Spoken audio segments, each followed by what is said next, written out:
एक समय की बात है। हरे भरे पहाड़ों के बीच बसे एक छोटे से शहर में एक मंदिर था जो अपनी प्राचीन और रहस्यमयी मूर्ति के लिए जाना जाता था। किंवदंतियों में कहा गया है कि मूर्ति में जादुई शक्तियां थीं, जिससे यह एक मूल्यवान खजाना बन गया। शहर के लोग मूर्ति की पूजा करते थे और मंदिर की हमेशा रक्षा की जाती थी।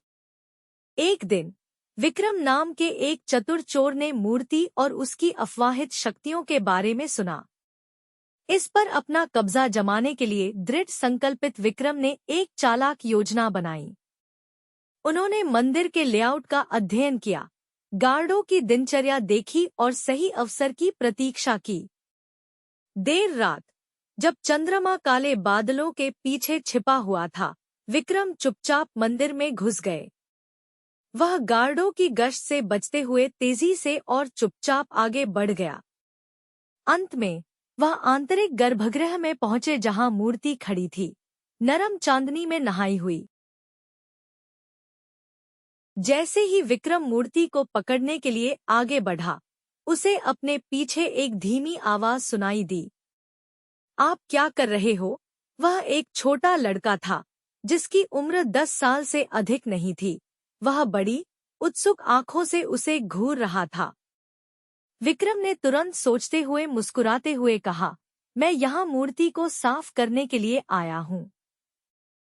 यह एक पवित्र कर्तव्य है। लड़का आश्वस्त नहीं लग रहा था लेकिन उत्सुक लग रहा था। क्या मैं मदद कर सकता हूँ? उसने पूछा। विक्रम झिझके लेकिन फिर सोचा कि एक साथी रखना उपयोगी हो सकता है। जरूर, उसने लड़के को एक कपड़ा थमाते हुए कहा, लेकिन सावधान रहें कि मूर्ति को न छुएं। यह बहुत पुरानी और नाजुक है। दोनों मिलकर मूर्ति की सफाई करने लगे। लेकिन जब वे काम कर रहे थे, विक्रम ने देखा कि लड़का उनकी ओर संदेह भरी नजरों से देख रहा है। अचानक लड़के ने विक्रम के पीछे इशारा किया और चिल्लाया, देखो, एक छाया। चौंक कर विक्रम पलट गया, जिससे लड़के को मूर्ति छीनने और भागने का पूरा मौका मिल गया। विक्रम को एहसास हुआ कि उसे चतुर लड़के ने धोखा दिया है। जैसे ही उसने लड़के का पीछा करने की कोशिश की, विक्रम लड़खड़ा कर गिर गया और एक फूलदान से टकरा गया। शोर से गार्ड सतर्क हो गए, जिन्होंने दौड़कर विक्रम को रंगे हाथों पकड़ लिया। हारकर विक्रम को रक्षकों द्वारा ले जाया गया, जबकि लड़के ने मूर्ति को उसके सही स्थान पर लौटा दिया।